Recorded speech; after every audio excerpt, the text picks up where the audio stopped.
Hello friends, my name is Pradeep Balsara અને આજે આપણે એક સાઉથ ગુજરાતની એકદમ પોપ્યુલર વાનગી છે ઉબાડિયું.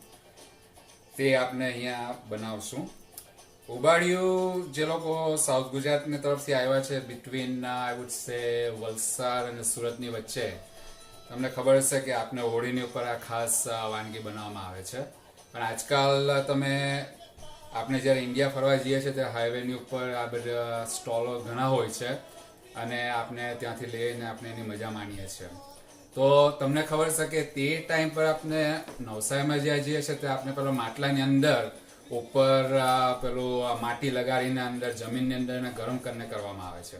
પણ આપણે અહીંયા એ વ્યવસ્થા નથી, તો આપણે આ વાનગી આપણે ઓવનમાં બનાવવાની કોશિશ કરશું.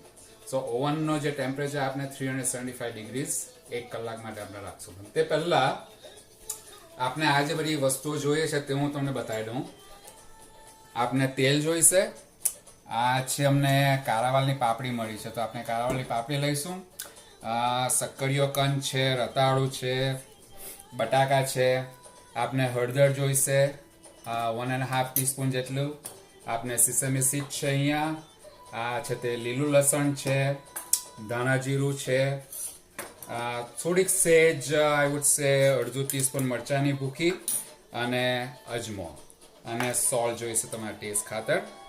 અને સાથે છે આ લીલા ધાણા અને આ છે તો કઢી લીમડો. તો આપ જે પાપડીનું પહેલાં પ્રિપેરેશન એ કર્યું છે કે આપને લગભગ 2-3 કલાક સુધી એને મીઠાની અંદર એને આઠેલી છે, તો એની અંદર આપને વધારે આમ ટેસ્ટ પૂરતો સ્વાદ આવે. ચાલો, તો હવે આપણે શું કરશું, સૌ પ્રથમ આપણે મસાલા આપણે મિક્સ કરશું. તો હું પહેલા અજમો લઉં છું, પછી એની અંદર આપણે ધાણા જીરું નાખું છું. ઉસી કે ચૂલે સે આગ લઈ લે. એમાં છે મરચાંની ભૂકી, ઘણા બધા છે સિસેમી સીડ,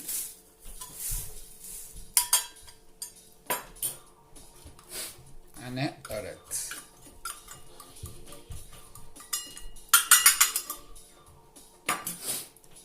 ચાલો, હવે આપણે આ પાપડી છે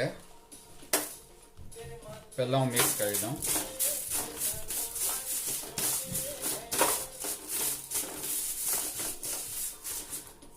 ઓકે, હવે હું પાપડી નાખી દઉં છું અંદર.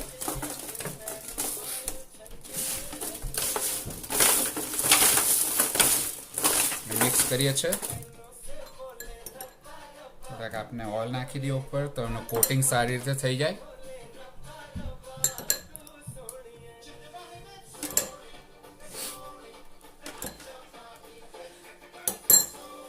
આપણે આ જે ઓવનની અંદર તમને કીધું કે આપણે 1 કલાક સુધી એનું આપણે અંદર રાખશું, પણ ઉપર પછી એને ફેરવાની એવું કંઈ કહેવાની જરૂર નથી, એને તમે બહાર નાખશો. આપણે પાપડી હવે મિક્સ કરી દીધી છે. આની અંદર આપણે છે તે લસણ અને આદુ અને લીલા મરચાંની પેસ્ટ છે, તે થોડુંક આપણે અહીંયા નાખશું.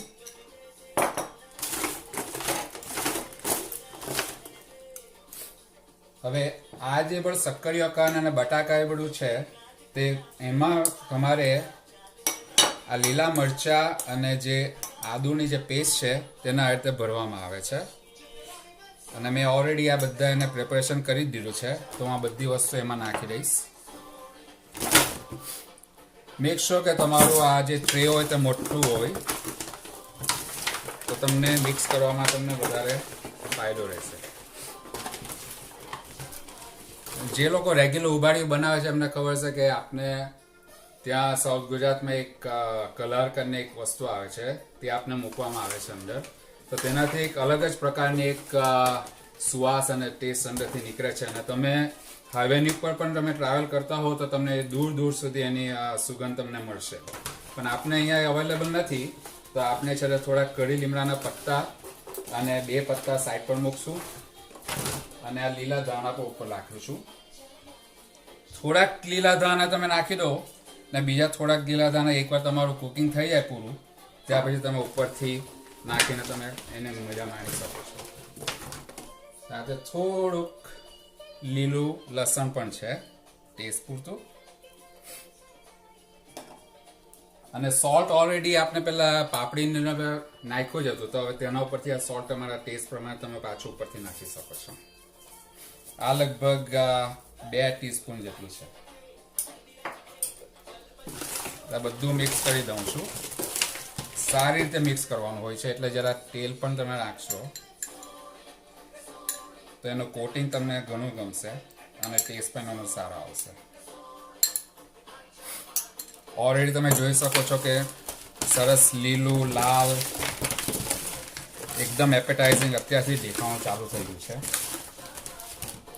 હું થોડાક ઉપરથી કરી લીમડાના પાત્રા એ નાખી રહ્યો છું. આ ફ્રેશ કરી લીમડા છે.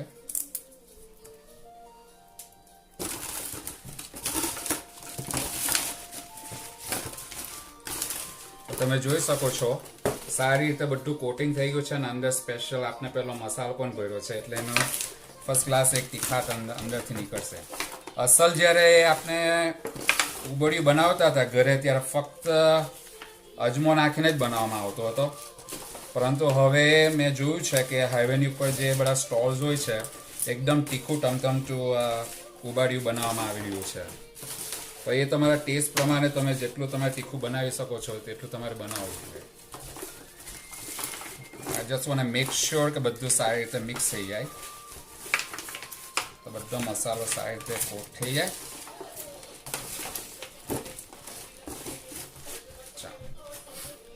ઓકે, હવે આ ટ્રેની અંદર આપણે ઓવનમાં મૂકવાનું છે, તો હું સારી રીતે ટ્રેને પણ ઓઇલથી હું કોટ કરી દઈશ બધી સાઈડેથી.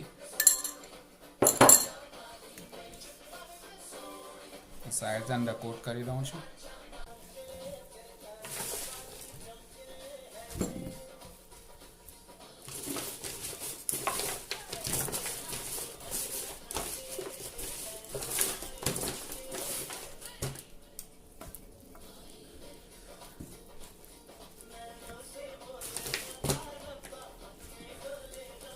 બરાબર આ ટ્રેની સાઈઝ આપણા કન અને પાપડીને સાથે થઈ ગઈ છે.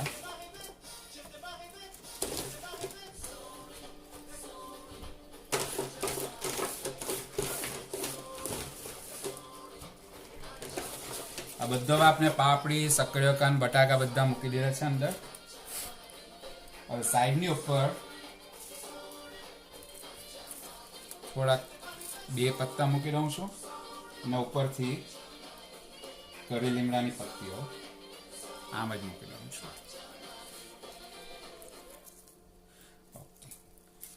તો હવે ફાઇનલ રિઝલ્ટની અંદર આપણે ઉપર ફોઇલ પેપર વીંટાળી દઈશું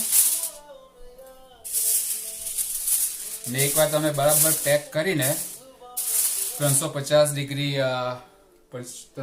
ડિગ્રી ફ્રેમ પર 1 કલાક માટે તમે ઓવનમાં મૂકી દેજો અને તમારું ઉંબાડિયું ખાવા માટે તૈયાર. ને તમે ચાહો તો છાશ પણ તમે બનાવી શકો છો અને છાશ અને ઉંબાડિયાની તમે મજા માણજો. Bye bye. હવે આપની આ ટ્રે ફોઇલ પેપર સાથે રેડી છે અને ટેમ્પરેચર આપણે 375 ફ્રેનહાઇટ પર મૂક્યું છે.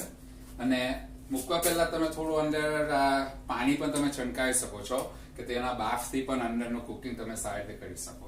તો હવે હું આને 1 કલાક માટે હું ઓવનમાં મૂકી દઈશ.